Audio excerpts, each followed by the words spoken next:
For those of you who don't know me, I'm Dan Rook. I am the COO and co-founder at Start Codon. This session is being held in conjunction with Cancer Research Horizons, and we're very lucky to be joined by not just my colleague Hannah, but also Lorna Cuddon, who's the Managing Director at Zyme Communications, and Dr. Allan Syms, who's the Exec Chair at Cizzle Biotech, for what I think will be a really great Q&A kind of fireside chat session. So a bit about Start Codon, then I'll pass on to Viva to just explain to everyone what Cancer Research Horizons do and all the great stuff, and then I'll pass on to each of the panelists, very brief introduction, and then we'll get started. So Start Codon is a venture capital fund and venture builder based in Cambridge, invest nationally. We have 24 companies in our portfolio, really keen to support the early stage life science healthcare sectors and invest in very early stage companies. Branding, marketing, PR, absolutely essential to the story and raising money. And therefore we wanted to run this section to really explain, you know, both how important that genuinely is to any of you out there who have either started their business, who are looking to start a business, or who are indeed running a business, particularly in the oncology space. And just to not, you know, from an investor's point of view, you know, the real impact of this is to be able to tell a story, and a story that is not just solving patient problems, but also is one that, as an investor, you know, we can get behind, but also if we can get behind it, you know, others will get behind as well. So it's to really talk about that, to give some tips and hints and walk through, you know, what we all see as important. And yeah, on that basis, Viva, perhaps I can move over to you. I know you've got some slides to share, and Hannah's going to go through that for you, but maybe I'll pass over to you to introduce Cancer Research Horizons, and then we can go to the panelists and then get started. Yeah, no, that's fine. Thank you, Daniel. Hello, everyone. So Cancer Research Horizons is the innovation engine of Cancer Research UK, and I'm Vipet Boli. I'm a translation executive in the search and evaluation team that sits under Cancer Research Horizons. Next slide, please. So Cancer Research Horizons is a powerful innovation engine built to complement Cancer Research UK's network of 4,000 exceptional researchers and about 315 million of annual research spend. We take cutting-edge innovations from the bench to the bedside, translating them into effective treatments and diagnostics for cancer patients. Next slide.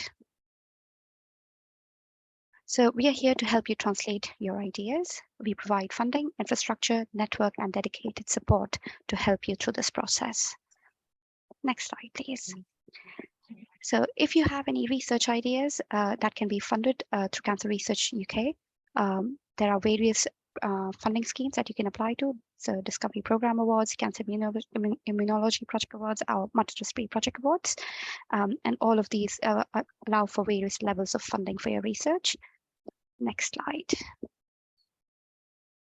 We also do dedicated schemes for early detection diagnosis from Cancer Research UK.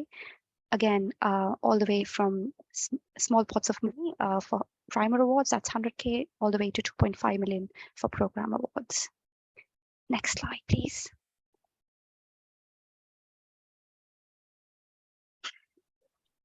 If you're looking for some follow-on funding, then we have dedicated funding for developing your therapeutic projects. That is through Therapeutic Catalyst. These applications are always open.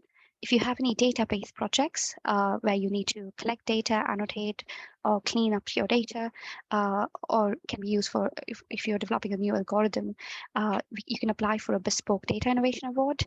And we also have some proof of concept funding from 10K to 50K, again, open throughout the year, which you can come to us and apply for as long as it has an application in oncology. Next slide, please. So I've talked about sort of early POC funding. We cover your patent costs if you're CIUK funded, but we also have a seed fund. You don't have to be CIUK funded for that. So if you have a company in the oncology space and are looking to raise some seed investment, you can come and contact our seed fund and raise funding through that. Next slide. Just like Start Codon, we also have partnerships with business accelerators. So if you have a project or your company is at a slightly more advanced stage, you can apply to various business accelerators where we have a partnership with. So Panacea OncoStar, the Alderley Park Accelerator, and the Cancer Tech Accelerator. So all of these details are available on our website, but you can also contact me if you're looking for some specific help on these, on applying to these accelerators. Next slide. So I'm your contact, and Alicia Erico is the head, is the regional head of our team. If you have any queries around, accessing translation funding, please just come reach out to us and we can direct you to the right person. Brilliant. Thank you so much. Thank you very much, Phoebe. That's great. Perhaps I can pass over now to my colleague Hannah. Briefly introduce yourself. We can then go to Allan and then Lorna, and then very happy to jump into it. Hannah. Great. Yeah. Hi, everyone. Yeah. So I'm Hannah. I work with Dan, as he said, as a program community manager. But my background is communications and PR, worked for big PR agencies for many years. But in more recent years, I've been supporting startups and SMEs with their communications strategy. So when I'm not working with Start Codon, I'm also consulting under my own business called Wrathall Consulting. So yeah, that's me. Who's next? Allan? I think it was me. Hi, I'm Allan Syms. I'm the exec chair of Cizzle Biotechnology.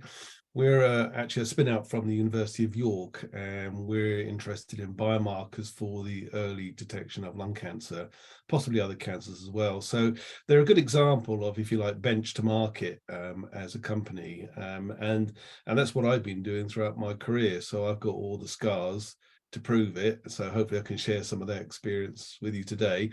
And, here's the honest truth. It looks nice, doesn't it? Jacket, all the rest of it. But underneath the table, people never tell you what they're wearing. So it's a fireside chat. So I've got my slippers on. Over to Lorna. Thanks for that. I'm in the office, so I haven't got my slippers on. Work shoes only. So I'm Lorna Cuddon. I'm managing director of Zyme Communications. I set up the agency some 13 years ago now, although I've been doing life science, PR and marketing for around about 20 years. My background is that I'm a biochemist by training, but quite early on in my career got the opportunity to work on the kind of life science, PR and marketing side of things.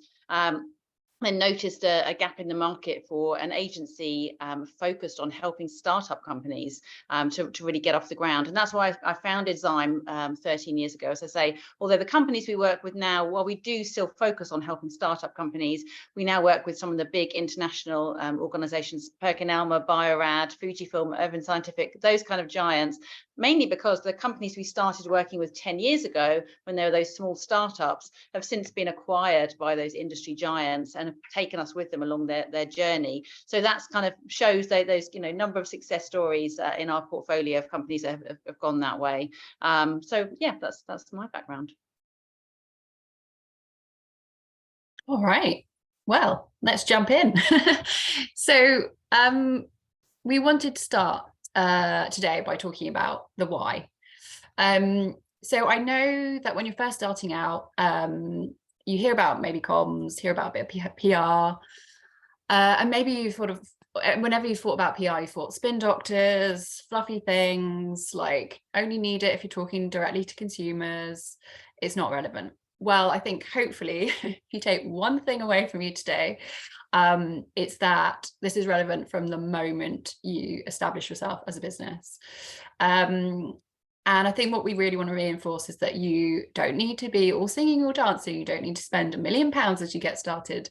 But having some foundations in place will set you up for success long into the future. So yeah, so first thing to start with, yes, this branding and communications is not just for direct to consumer brands. It's very, very important for B2B companies. And deep tech and deep science is very important for any kind of brand. Because at the root of everything, people are humans, and whoever you're interacting with, regardless of whether they're a healthcare professional, someone in pharma, investors, everyone has human interactions, and everyone is driven by things like brands that create emotional resonation or that build connections with them in some way.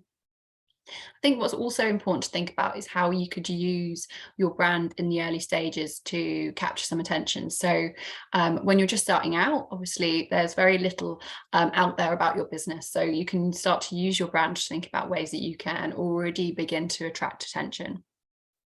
And I think one of the things that's really important about the why is that by establishing your strategy early on, so thinking about what your branding looks like, thinking about how you communicate to people, it will make the story of your brand much easier to follow for everyone. And if you think about it, when you have comfort in the whatever you're talking about, so if you think about something that you could talk about for 20 minutes straight, there's just that flow to it. It's just that ease of talking about something. And I think that's what we really want to pull across, is that if you can really establish that messaging, really establish that way of talking about your brand early on, then it will make everything just flow. So whenever you have an introduction, if you've really thought about your story, then, you know, regardless of when you talk to somebody, so if you go to a networking event, or if you have a meeting with an investor, or if you have a meeting with anyone really, telling them about your brand or your business, it will flow, it will feel easier. And ultimately, what we're here to talk about is enhancing your chance of investment. So we're going to talk about it in two ways today. So there's the direct way, which is how you can use communications to directly talk to investors. And there's the indirect way, which is all about the fact that your brand is already telling somebody a message about your business. So having some sort of consistency, having a level of professionalism will attract investors. It will help you establish your credibility and your authority. It might even help you facilitate some partnerships. So if you're already out there marketing, communicating professionally, or using certain platforms to establish your own authority, that will lead to opening doors for potential partners, or, you know, long-term pharma relationships. And then another really important element of why of branding and communications matters is because in the long run, you're going to start building team, and you're going to be wanting to attract talent. So again, people are attracted to things that look good, that sound good, and that sound like they're steady, you know, solid businesses. So if we can put some things into place early on that define your credibility, then that's going to have, impact for a long, long time. So I think one of the things that we sort of want to get across as well is that we understand that at the beginning, every penny counts. And so there are ways that you can do certain things, and we'll give you some tips on what to focus on, where you can have impact, but you don't need to spend millions of dollars. So this is, there's people like us who can help, but equally there's lots of things that you can focus on to get right and to build your brand from an early stage. Lorna, I don't know if you want to add anything from your perspective in terms of the brands that you've worked with, like you were saying, from that early stage, and how important it's been to have that sort of brand there ready to go as they evolve. Well, definitely. I think that's something that we come across quite a lot, is that founders of companies will come to us and say, we're just launching the company. We want to do a press release to make sure that, you know, we can reach some investors. They can hear about what we're doing. And we quite often have to say, you know, well, let's just take a step back here and think about, you know, a bit of process, a bit of kind of strategy. Let's think about why we're doing this. And also, you know, I guess start off from a kind of process and planning phase. And we'll, you know, say to them, you know, what stage are you at? You know, let's take stock of where you are at the moment and where you want to be. And so, for example, have you got a website in place? And we're quite often told, oh, no, but we need to make some noise and get some investment and get people to find out about us. And we have to just, you know, kind of explain it. Actually, if you issue a press release to talk about what you're doing, the first place people will go to find out more is to your website. So if there's nothing there, or if there's something there that's not aligned with what you're saying in your press release, obviously that's going to give a bit of an incoherent message, may make investors kind of, you know, turn their backs at that point. So it really is kind of, I guess, starting from, you know, rather than kind of diving into the tactics right at the beginning, taking a bit of a step back, starting with a really firm kind of planning phase, and setting in place a strategy for communications and branding right at the beginning. Yeah, absolutely. And I think sometimes what happens in healthcare and life science is obviously there's enthusiasm and there's brilliant ideas, and there's a real sense of that the excitement, I guess, of what that innovation or whatever the problem they're solving, you know, how they're going to meet unmet patient needs, that almost overwhelms their own sort of view on like what's needed. So there's that sense of that, but this is such an important idea, of course it's going to achieve and it's going to be amazing and everyone's going to get it straight away. And I think we'd all love to we'd all love to think that the science itself is always enough, but unfortunately it's just human nature, that, you know, we need to think about how we present team, need to think about how you present the proposition itself, and what we'll come on to, but you know, investors look at so many different decks and they see, you know, they talk to so many people in one day. I don't know how many seconds it is, but it's that usual sort of like tiny window of time to, you know, think, is this worth my time?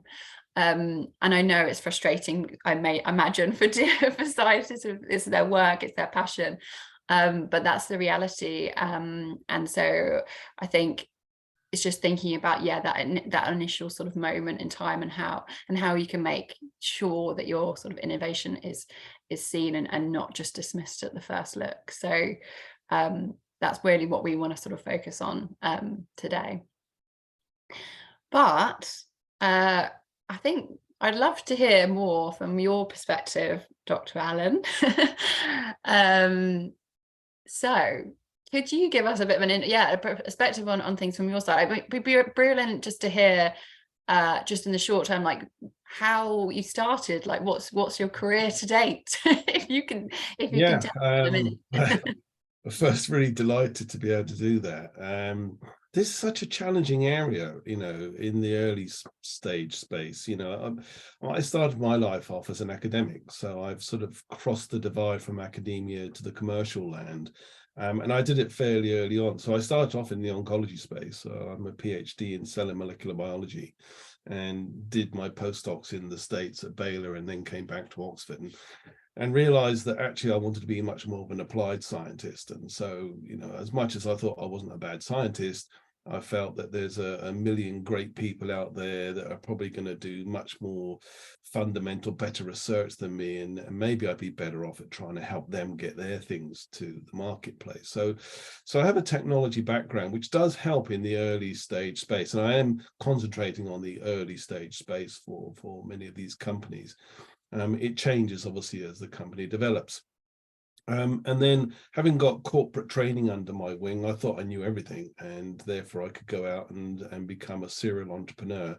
And to some extent, I have done that. I've spun businesses out of universities throughout my life, and that includes, you know, very good universities: UCL, Manchester, Nottingham, Aberdeen. You know, there's a whole bunch, and I'm currently doing some advisory work for a spin out from UCLA as well. So I'm very heavily invested in that translational science bit of taking businesses from bench to marketplace. And throughout that time, the subject of branding comes up. Usually with horror, I have to say, is that, you know, if you speak it, I don't want to be benchmarking every academic saying they don't know what a brand and an image does, because in fact, it's just a matter of communication of, do you really know what your brand is and image is already? Because most people have their own personal image. Most people have already invested in themselves and spent a lot of time and effort writing up their bios and their CVs and their university websites and everything else. They're already very heavily vested in this area. But as soon as somebody mentions the word PR, it just seems like, oh God, here comes that huge million we've talked about, and it's going to be horrible, and I don't really need it, because if you're going to charge me £50,000 for doing something, I could hire 2 postdocs for that and do a lot more research, right? So it's a big step. So I think the discussion today has to be, for me at least, the challenge of, when does it become not promoting just the research to promoting a business? What is the journey that you traverse on that says this is a worthwhile investment on my behalf? And so I don't occupy all the time, because I'll talk the hind legs off the proverbial donkey if I'm allowed, is really this issue of when you start out, and you already mentioned it, Hannah, about getting the person that you're trying to present to notice that you've got something of interest, because it is a very difficult world that we work in. The investment community is very difficult. I feel sorry for venture managers, and I've been one myself. You know, I've operated on both sides of the fence, which is I get inundated with, 100 different proposals, and they all potentially sound fantastic. But perhaps only one or two can demand the time that you have to really investigate that and see where that goes to. So it is a very difficult thing, and so you've got to have something that highlights. And once upon a time, one of the very early venture capital guys I worked with told me that there's five things that he looks at really in things. He said, number one is the market, number two is the solution, number three is the people, number four is the people, number five is the people. So actually, it's the team that people largely invest in early on. And so just to start, and then I'll throw it back to you, is that actually from a branding and imaging viewpoint, it does start with the inventors. It starts with the founding team. Who are you? What do you do? Have you answered the basic 5 W's of life, which is, what are you? Who are you? Where are you? Why are you doing what you're doing? It goes on. So it's really a question of, it starts with the people, and it probably ends with the people, but the people are most important, really, because I don't care how good your market or opportunity is, without the right people, you're not going anywhere. So it starts with that, I think.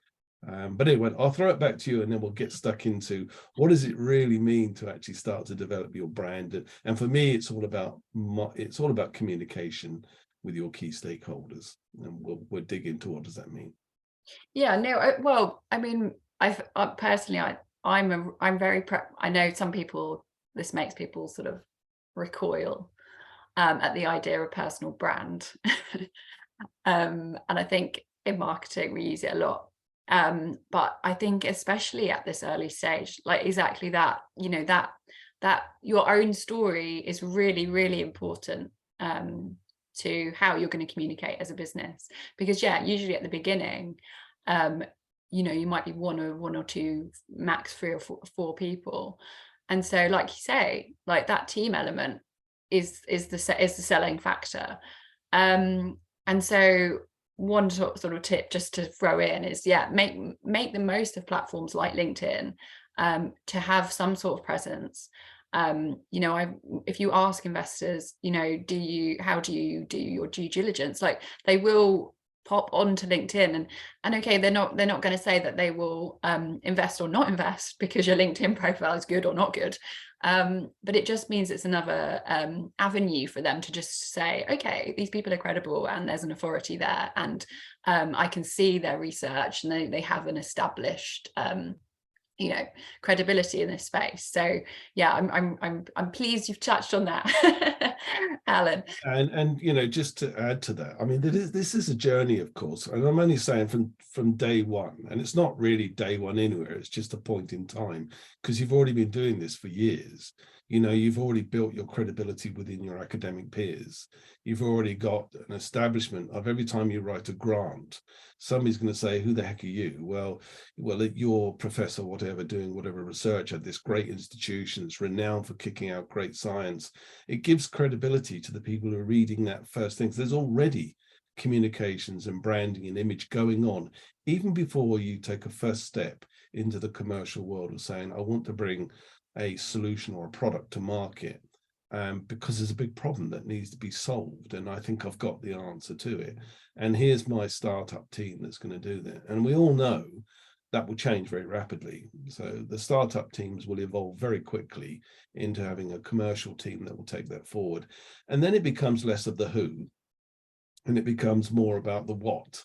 What is this company and how does it go forward? And so the messaging will morph and evolve as it goes forward as you add more people, as you do more things, but still getting that very first investment in, it is largely the founders. It is largely them that have to get their message across. And so the idea of spending any money on this thing, you know, I started off very early, even before I became in the world of science. I almost decided to become a graphic designer, which was a terrible thing for me. It's been one of my biggest problems from life, is because whenever I see a deck or a presentation, I think I can do that. Oh, I can design that. I can build a logo. You know, I don't need anybody. I can do it. You know, sure, I'll have a look at the Apple page, get a few ideas from them. I mean, they're brilliant. So I'll just recreate Apple and call myself something else, or call myself a fruit. You know, but you know, the answer is nobody's really got under the skin of why do you do that? What is it? What is behind a logo? What is behind the brand, which isn't the logo? It's different. What is behind the image? What is it that you're trying to project across? You know, so who is your audience? What are you trying to say to them? When are you trying to say it? Because you can have a great conversation. If it's the wrong time, it's not going to be good. So timeliness of these things, getting all of that into perspective. And so, you know, you very quickly realize that you're out of your depth and you need help.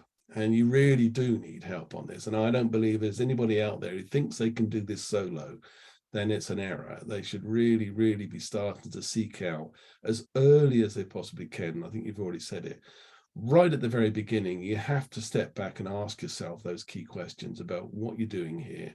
You know, what is it you're trying to say to people? How do you project that? And how, you know, for me is I always think about the takeaway, which is, and I'm not talking about my Chinese meal that I had last night. I'm talking about the fact, although sometimes I do remember it in the morning, is the fact that somewhere along the line, there is a takeaway message. And you talk, you know, at the end of the day, you know, when we finish this present, I'd love to know what anybody took away with them. What was their takeaway message? Because that shows how effective we've been in communicating with today's audience. They're giving up valuable time to listen to us. And I would like to think they go away with some clear message about, well, what was this about? What was this seminar about? That's always been my thing, is I start with the takeaway message and I work back from it. I always say, well, what is the takeaway message?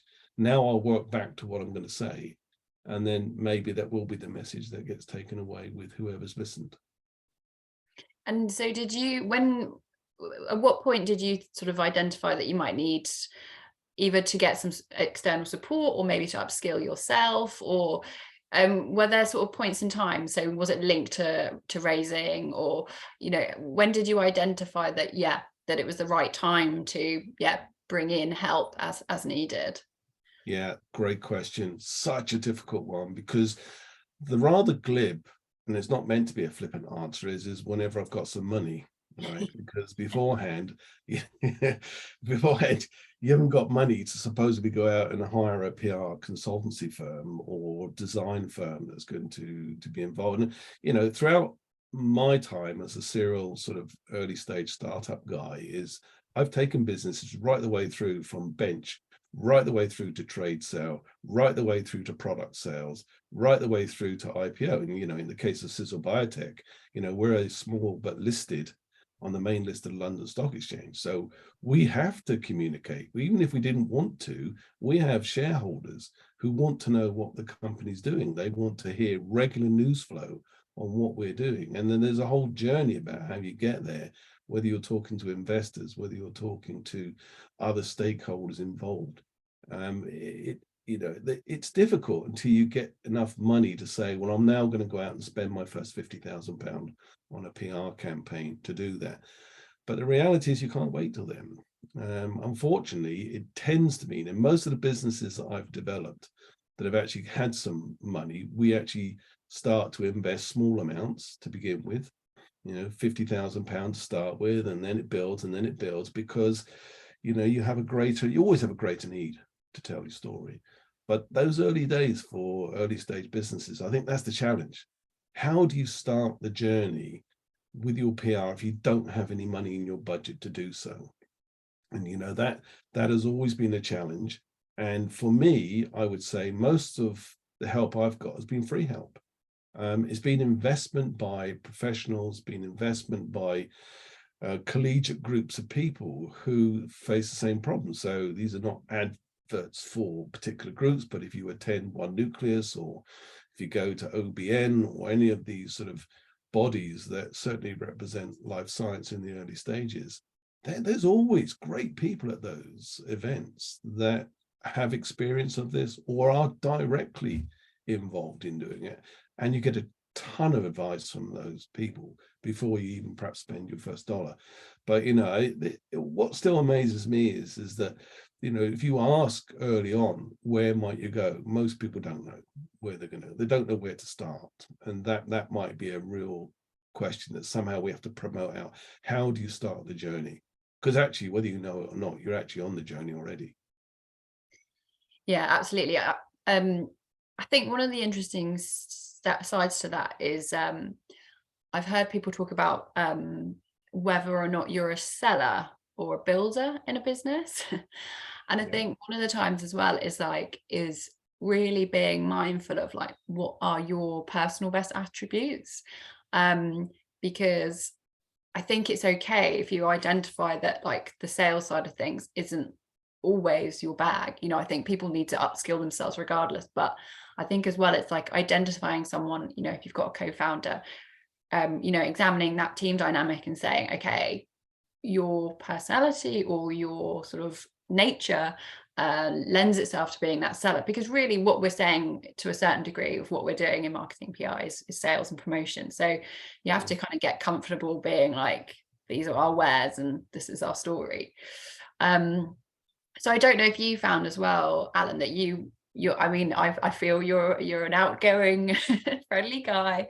Does it feel like that this was this is natural territory for you, or have you had to like push yourself at times and say, and you know, and kind of get uncomfortable, or has this always been quite natural for you? You know, I'd go back and say I think I'm a learner to begin with. I'm still learning, and every day I'm still learning.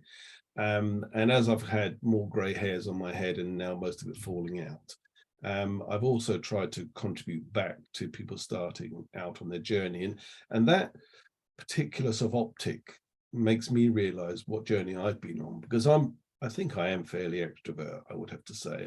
I like to talk about what I think is important in terms of my particular subject right now, which is early cancer diagnosis, which is, it'll save lives. Yeah, I can make the statement, I'm going to make money out of saving somebody's life, which sounds terribly crass to say as a business, but fundamentally, you know, we at Cizzle are really after the idea that if you can change that dial from being 90% people failing to survive 5 years to 90% surviving, that's just a great thing. I can't help but be passionate about that. But when I go back to the younger students and I explain my journey to them about, you know, their new journey ahead of it, they remind me how difficult it is to stand up, be in front of somebody, be confident to even say who you are.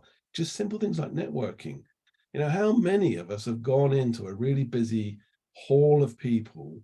You know, the networking's great. I love it. I'm the first one to barge into anybody's conversation because I don't really care, and they can always tell me to go away. But not many people are like that, so they're not natural sellers. They aren't naturally that sort of person. So if you're not that sort of person, you have to have other means to communicate, because I don't think the average person is comfortable about doing that. So I don't think that's your effective way of doing things.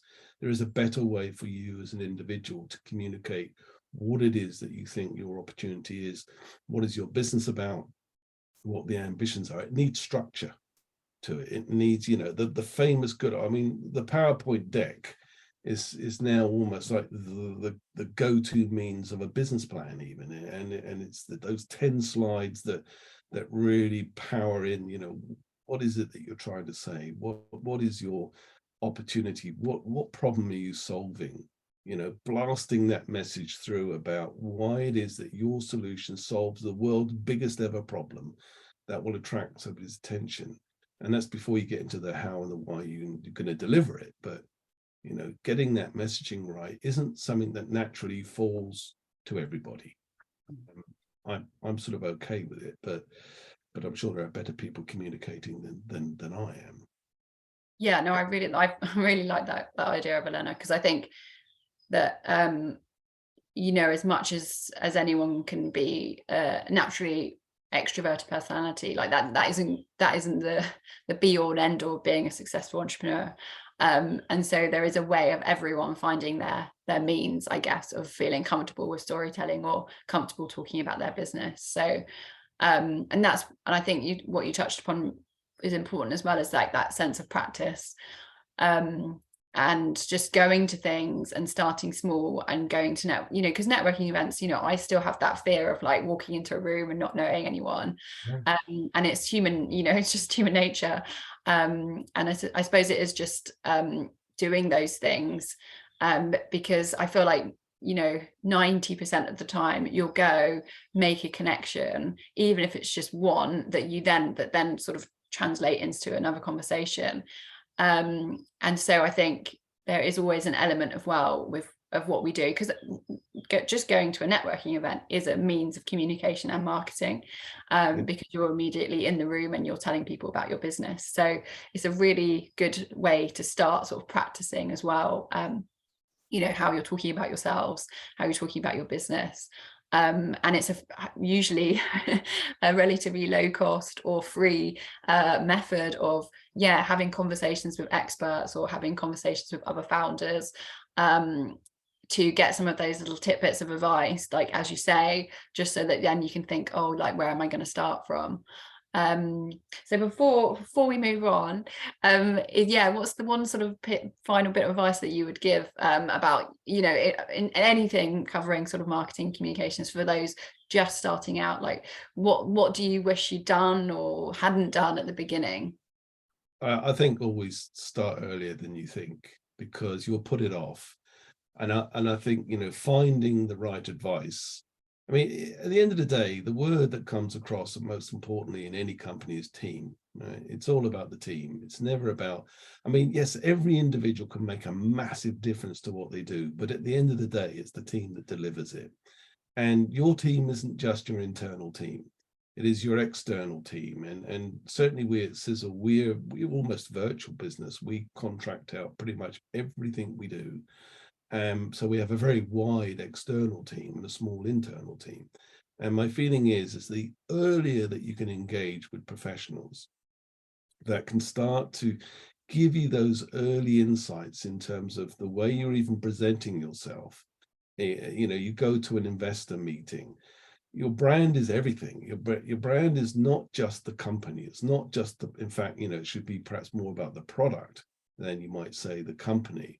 But nonetheless, you're the person speaking, you're the person who's presenting, the whole way in which you communicate what you are and what your company represents and what it is you're trying to say to that investor group. And assuming that's just an investor presentation rather than you've got a product to sell. But nonetheless, getting advice on how your whole image and how your whole brand sits, with the takeaway point that says, I remember that company. What a great idea they had. Now, what were they again? Well, I hope I can remember. And so you need help. Seek it out as early as you possibly can. Get that help on board. As you say, it may not be as expensive as you might think early on. It might actually be free. Yeah, absolutely. Yeah, no, I really like that idea about what I'm calling the memorability factor. But that way of either having something in your story that is like the thing that's like the aha, like, oh yeah, no, I'm going to remember that company because they're solving X through Y, or it might be something about yourself that people are like, oh, they were really dynamic, or I really connected to them. One of our portfolio company CEOs, Fiona Martin, who's amazing, when she was first starting out, she would always just wear purple. And she would just be known at these networking events as a woman that wears purple, and she's quite little, and it was her way of making herself bigger at networking events, and meaning that people were drawn to her and like they started conversations. So it's a really smart way, and I actually wear a lot of color for very similar reasons, but like there's lots of different ways of having impact as people and as businesses. So you can kind of get creative with that idea. It's it's an important one. Yeah, you remember the color orange then, right? All right. Well, thank you, Alan. Well, feel free, obviously, I mean, carry on to just shout with any other guidance, because there's loads of good stuff. Hey, I'm here for the duration. But we're going to dive into where to start. So obviously we've talked a little bit, you know, Alan was saying start early, which is great. As you can tell, that is our overarching message. But really what I think we're trying to say is to set your foundations. So we've talked a little bit about all of the different elements, and I think there would need to be a whole separate session on what is branding, what is marketing, what is communications. But if we're thinking about a brand in its sort of most core state, we would sort of talk about focusing on some essentials. So as we've touched on, like thinking about a logo, but thinking also about the logo existing in an overarching brand. So a logo is not your brand. I think that's really important to state, is that a logo in itself is not your brand. Like, you need to think about all the other ways that your brand comes to life. So your color palette, your visual identity, your tone of voice when you communicate. So focus on those essentials, and those essentials will then obviously lead into things like a website. So make sure that there's consistency in terms of use of logo, use of colors, etc. on your website. And you can have a basic website at the beginning. It doesn't need to be, you know, an all singing, all dancing platform. And you can literally have a scroll along homepage with the core things about, you know, what it is your business is, who the team is, and how to contact you. You know, everything else can build on top of that. But yeah, as we've sort of touched upon, like having some presence is helpful just for reassurance and for that initial due diligence process. And I've talked about it with Alan, but like it is important to think about who's best placed to sort of be your salesperson and play to your skills. So if there's parts of this process that feel uncomfortable, you know, how can you make it easier? Like, is it more natural for you to be behind the screen writing content, or is it more natural for you to be out in person and talking to peers and talking to other founders? So there are ways to play to your skills, and I think one of the things at Start Codon that we're really passionate about is saying that that there shouldn't be an archetype of what a founder or what an entrepreneur looks like.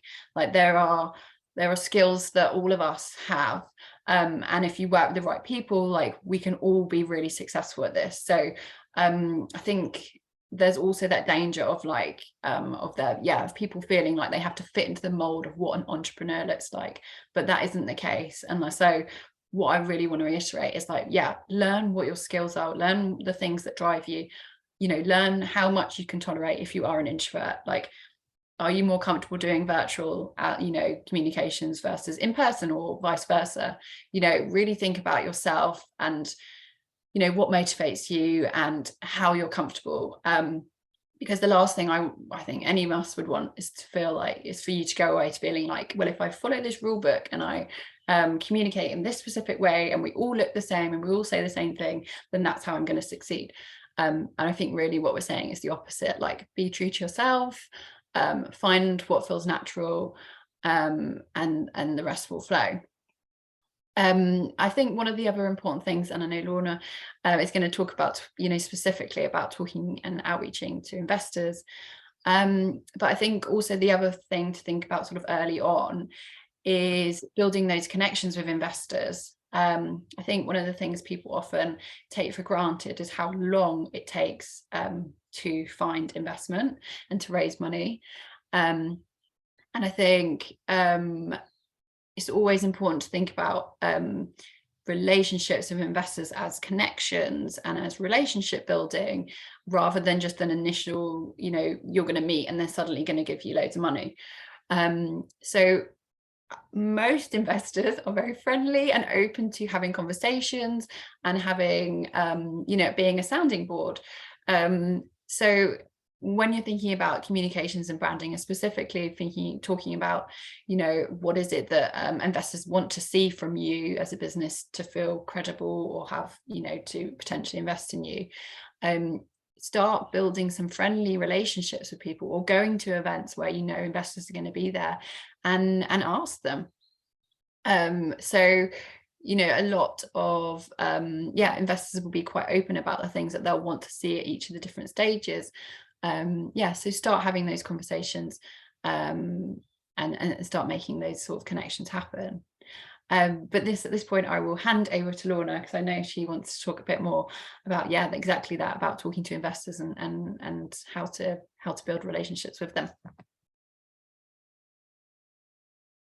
Thanks, Anna.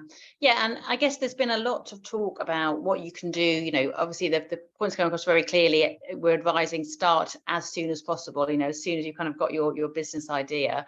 But really, you know, if you want to start before you've got any funding, you know, there's definitely lots you can do yourself, obviously taking into account resource and everything else. But, you know, really right from the very beginning, what I would urge and I'd always advise people to do is take some time to think about what your communication strategy is going to be. You know, what's the overarching way you're going to go about achieving your objectives, and also think about your messaging as well. So you've got consistent messaging that's aligned with that. And again, this links to some of the conversation we've had that Allan was talking about, how important that team is. And right at the beginning, you know, when a company's just starting out, it may be that, you know, one of you is going to a conference one day to do some networking, and you talk to a few investors, and then that leads on to then an investor meeting for someone else in the team to go to and present the slide deck. And what you need to do is to make sure the messaging is consistent throughout. So you don't want to be in a situation where you're hearing investors are hearing one thing from one person in the team and a completely different message from someone else. You need to make sure that all of your team, particularly as it's a small team often to begin with, make sure that everyone's aligned in their thinking and everyone's clear. And really the only way you're going to do that is by taking a step back and really sitting down right at the very start and thinking, actually, you know, what is it we want to achieve with our business? What are our corporate goals, and how are we going to go about achieving them? And how can we use communications to support that? So I guess this slide is one part of that, thinking about investors. You know, if you're at a stage where you know you need to raise investment, how to go about doing that. So really, you know, as part of that, I'd urge you to think about, you know, planning your strategy for investor engagement. So really, you know, think, and again, this, you know, quite often works best if you can all sit around a table together and have this kind of discussion. Be really clear in terms of your objectives. You know, how much money do you need to raise to begin with? You know, who are the investors you're trying to target? What will the money you're going to be raising be used for? So again, have that discussion and actually capture that. You know, as part of you might want to capture it in a table, just in kind of a one page that you can share together so that everyone's aligned. But be really clear about together what you want to achieve from the start. The reason I say here, you know, think about which investors you're trying to target. Obviously, you know, it really varies whether you're looking at VCs, angels, different investors. You know, think about what are, you know, the way they get their information. You know, for example, is it relevant to get some coverage in the life science trade press? So specifically trades that engage with investors. So for example, BioCentury, BioWorld, Script, Fierce, those kind of publications that could be read by life science, you know, early stage life science investors. Think about your timelines. You know, when do you need to raise investment? What budget available at your time? You know, obviously, you know, if there's not a budget, but what time and resource do people have that they can dedicate to this? So be realistic from the start. And again, capture this as part of your plan, as part of your kind of informal agreement with your team, so that everything's structured right from the beginning. Also at this stage, I'd really think about key messages. So again, this links back to, you know, what Allan was saying about, you know, what is your proposition, and also why should investors, or, you know, this also applies to other audiences, but we're talking about investors now, why should investors be interested? Think about your competition. How do you match up alongside the competition in the field? And also, I guess at this stage is where you can think about, you know, as part of those key messages, who is on the team? We've talked a lot today, or heard a lot about how the importance of that team, the team's credentials, what the team have achieved in the past. You know, again, capture that, really be clear in terms of the team as part of your key message, and that being a reason to engage with investors, or the reason investors should engage in conversation with you. And it's really at this stage, once you've captured these key elements as part of your strategy, that you can start to think about your communications plan. So now you've got an idea, thinking about who it is you want to engage with, where they are, what's important to them. That's when you can start to think about what sort of brand would appeal to those audiences. You can also think as well, about your logo, your website, how that would fit as well and support this. And also at this early stage, I encourage people to think about measuring success. So think about, your plan, for example, again, we're talking about investors here, how you would measure whether your plan of action is being successful. So for example, 6 months down the road, do you want to have built relationships with, say, 6 VCs or something like that? Set it kind of a marker for how you're going to measure, some kind of metrics for how you can measure success. Because obviously then 6 months down the road, you can look back and think, actually, are we headed in that direction, or do we need to change our communication strategy so that we can adapt and achieve more? So again, part of this is kind of a process that I quite often, this is a very scaled back process that we take startup companies through right in the early stage. But as I say, a lot of this you can do yourselves by sitting down together with your founding team and really starting to ask some of these questions and capturing it so that everyone's on board and is going to be singing from the same hymn sheet. I think the one of the toughest bits, and I do this as a living, but is the why, like the kind of so what factor. Because I think it's really easy, isn't it, when it's like, and even for I've been doing this process with my own business, being like, what is my so what factor? And it's been one of the hardest bits to crack. But I don't know if you find this as well, Lorna, like, and same with you, Allan, like, trying to take a step back from things and say, okay, I know what my business does and it really excites me, but and just trying to remove yourself almost a little bit from that process and say, okay, but actually genuinely, do people care? So I don't know what advice you usually give, Lorna, or like I use the sort of the so what sort of interrogation process. But yeah, I don't know if it's the same for you, Allan, but yeah, I'd love to hear from you both about how you kind of really dig into that why point. Yeah, no, definitely. And there's various different ways. I mean, typically we would do this as a kind of messaging workshop. So we have various tools and exercises that we can run as part of that. And it is asking, as you say, it's kind of being challenging and saying, drawing out those answers as to why is this exciting? Why is this important? What impact is this going to have? Why should we be interested? But I guess the simplest one that I use, and, quite often simplest is the most effective, is, to say to founders, let's just pretend for a second I'm a journalist and I'm just having a conversation with you at a conference. And I ask you what the company does and why should my readership be interested? Give me the 2-sentence answer to that. So just essentially putting people on a spot, so they have to be very concise in their answer, but just thinking, and again, this can be useful to do with your founding team, ask each other, what's exciting about what we're doing? Why should people in our sector be interested? And it's just really being very concise in your answer. That really kind of helps to capture those kind of key phrases, key messages, key themes that then you can obviously use, and you can kind of, if you kind of craft some messaging around that, but actually, just kind of forms the very basis of that message. So that can just be, obviously it's just a starting point, but it can be quite an effective way to start. I think Lorna's right there. I think that cliche of the elevator pitch really needs to be honed down. But my contribution to this is that communication generally is better if it's a two-way process. In other words, if you don't listen, then, no matter what you're going to say, if nobody's really listening to what you are saying, and you sort of gauge that, you can sort of know if you're not in a dialogue, if you're not having a two-way process, you've lost your audience somewhere along the line. They've got fed up. They might be looking at you blankly whilst you're spouting whatever message you want to. But if you don't get feedback, you're not having a proper dialogue. And so it does link to something that I think's already been said by Lorna, which is, how do you measure the effectiveness of any program, any PR? But it's the most difficult thing, the metrics that go around. And I've tried to do it.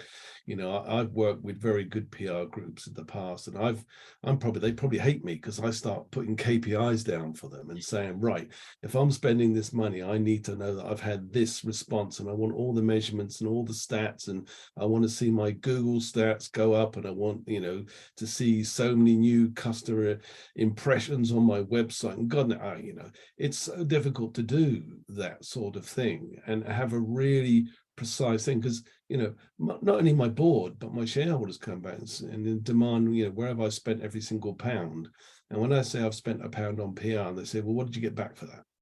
Well, we got a message out. What did you? How effective was the message? Who was listening? How do you know it was effective? You're not selling anything yet. Well, we're talking to investors. What investors? Before you know it, you're under the gun for saying, have you invested all your funds most appropriately in terms of going forward? So you really need to get into the guts of, what makes an effective PR campaign. What is the outcome that you want from it? It goes back to what I said early on, which is I need to understand what it is I want somebody to go, well, what's my takeaway that I get for this? That's what I'm after all the time, is I want to see that I had an intent to communicate something, and I know that the person who listened to it did listen to it, and they took the message away. And it doesn't matter what metrics you use to measure that effect, but that's one of the big things. That to me is the success. I know they listened because they came back and asked me something. Mm. Yeah, well, you've just identified the age-old problem in PR, is that we're always asked, well, what impact has it had? And so, again, this is a whole topic for a whole nother webinar, but brand awareness is sort of one of the initial sort of phases in the sort of sales funnel. And PR really sits at that awareness stage, and obviously it's very intangible for the most part. And so one of the hardest parts for PR is being able to say, well, look, it converted, because really it's actually that phase before conversion when people just are talking about your brand, like you're saying. So it's the age-old problem. But then in the world that we live in now, we have social media, and then there's another blurred line there, because much of what we do at a comms point of view is obviously linked into then what you do at social media. So you want the same things that you're saying on your website to trickle into what you're saying on platforms like social media platforms. And social media can do multiple things. So again, it can be a brand awareness thing, but it can also be a direct converter. So it's also having somebody or having some sort of knowledge of how all those different things sort of add in to the overall process of what you want the output to be. And unfortunately, it probably means bearing with PR, because it's probably not going to be an overnight moment. I'm sure we would say this, Lorna, is that PR is not the thing that you do if you just need literally tomorrow to suddenly get 100 more sales. Like it's sometimes it works like that, but that would be the thing that we would say it doesn't do, is that this is a much longer term investment, and it's about that ongoing resonance with your brand. So I think patience is one of the things whenever I talk about PR in terms of media relations and like investor relations is patience, because this is a 3 to 6 month plan versus an overnight click ads and your ads start running. So I think the takeaway apart from comms is, like you say, it's harder because you put money in and people want to see what happens with that money. So it's just thinking about ways that you can measure brand awareness or brand connection, which is slightly easier nowadays with social media, but it's still one of the hardest aspects of what we do. But I think, as you were saying, Lorna, putting goals in place in terms of visits with VCs or something much more tangible, or meetings with journalists, for example, so that then it's sort of built into your longer term plan. But it's essential, because as you say, things like obviously PR is just only one element, but that's just it's really difficult to measure, so setting those kind of metrics actually, just because it makes you really think again in terms of how is communications helping us achieve our corporate goals. That's the point here. That's what we're looking, we're not just doing comms for the sake of it, where this is in an effort to help us achieve our corporate goals. So really that's where you should be setting the metrics, thinking about, are you headed in the right direction? And it could be, as you say, just X number of meetings lined up with with investors, for example, or conversations, or you've got their email addresses, something like that. But definitely set in place those metrics that are important, that are going to be showing you're heading in the right direction. Yeah, absolutely. I think it's also worthwhile, since we're talking about social media, is that when I started off in my career, there was no such thing. You were lucky to have a laptop. But as you've gone through the years, it's the go-to platform in terms of the channel to which you get communicated. In the earlier days, it was get a piece in the Times. Well, actually, no, that's not necessarily the best place these days. It's get it out there on the social media platform. But it brings in a whole issue of control, and the whole issue about how you make sure the consistency of, which you've already mentioned, Hannah and Lorna, is that getting the consistency of that message through all the single time. And I'm not talking about Gary Lineker, and I'm not talking about the BBC, but we know that if there isn't consistency between what people are expecting a corporate to say, or anybody in your organization, because it's not just you, right? Every single person has a social media account. Every single person can post what they like. But if they badge it with your company, then you need to have some alignment. And that throws up a real challenge, such as, well, can you really control what anybody's supposed to say? Should you ever control what anybody's supposed to say? How many times do we go to a conference and individually say, well, I'm going to ping a Twitter remark, or I'm going to post a LinkedIn comment? And there's no control of that from a corporate viewpoint. And so the training that people have, the awareness that people have about what you say, there are people that will listen, and you better be saying the right thing to the right people, because as much as PR should be a good thing, if you're not careful, it can also be a bad thing.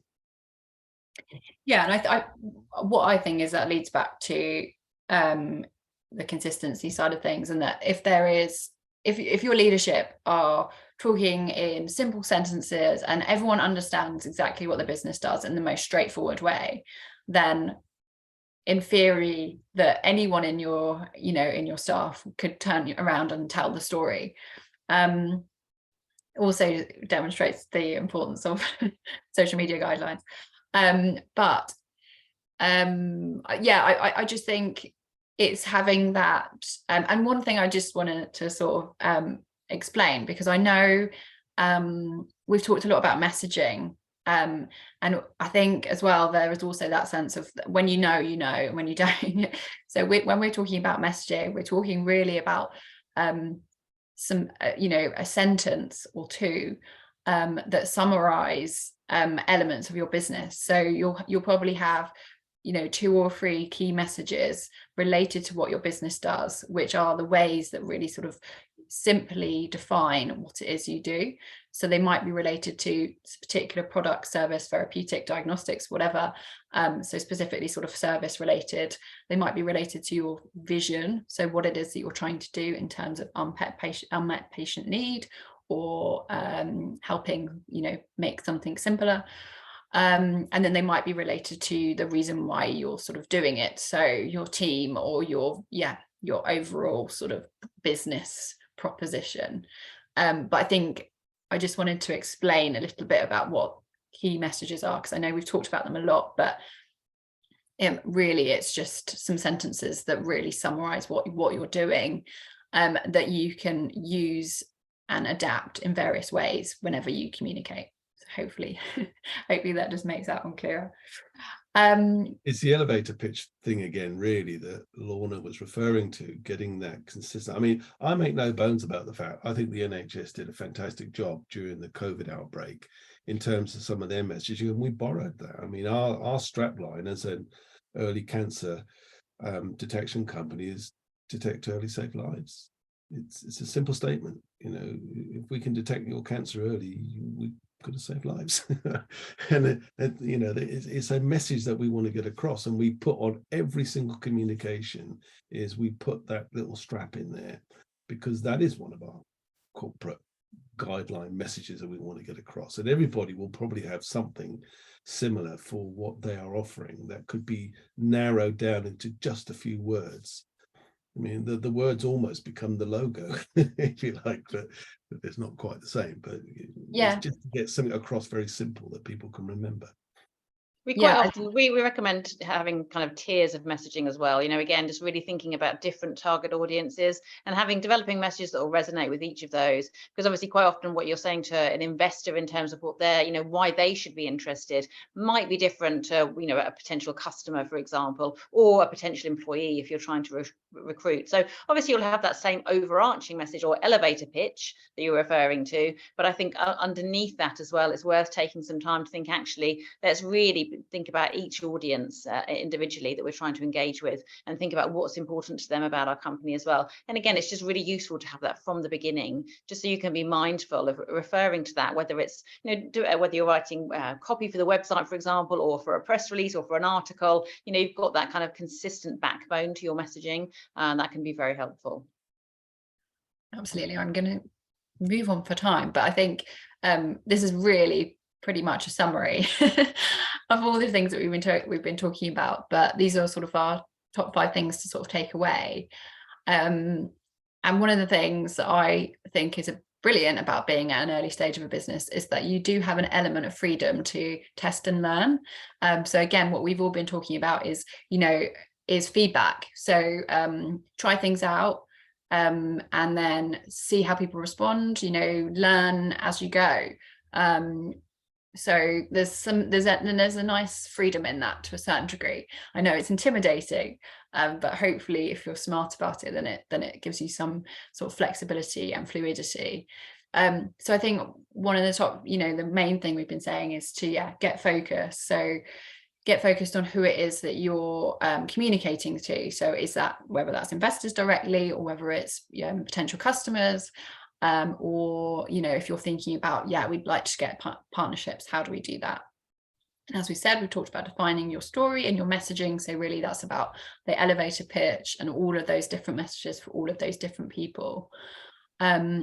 And then again, I think this is really important. And I know there probably is a sense of, like, with marketing communications, and I think we've talked about it, is like, where do you even start? Because there's just so many options. And like we've said, there's PR, so media relations, there's investor relations, there's social media now, you know, there's conferences, you know, do we buy a table at a conference, you know, and there'll probably be people in your inbox daily, hourly, telling you that you should be doing something. So I would say to really think about those SMART goals. So think about what it is that you've next got your sights on. So whether it is that you want to raise a certain amount of money, whether it is that you think that you need to get a certain amount of people on your wait list, or whether it is that you want to start having relationships with certain important people at various sort of healthcare systems, as it were. So what we've talked about is set SMART goals. So define how many meetings you want, define what success looks like.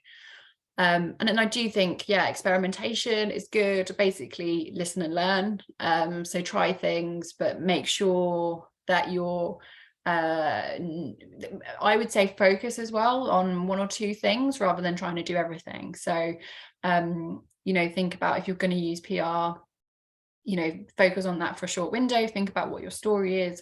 Do it for a few months, but give it time.